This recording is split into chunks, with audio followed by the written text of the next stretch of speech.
दिसेल। दरम्यान या भोंदूबाबाला सुपारी देणारे राजकीय राक्षस कोण असा सवाल रोहित पवारांनी केलाय। राक्षसी महत्वाकांक्षेचा राजकीय हेतू काय होता?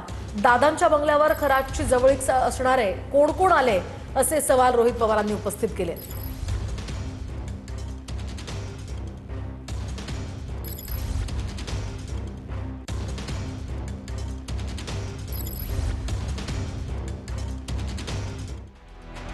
अजितदादांच्या सहयोग सोसायटीमधील घराबाहेर केलेला जादूटोणा, देवगिरी बाहेर नाशिकच्या भोंदूबाबाच्या माध्यमातून जादूटोणा झाल्याची माहिती बघता हे प्रकरण खूपच भयंकर दिसतंय।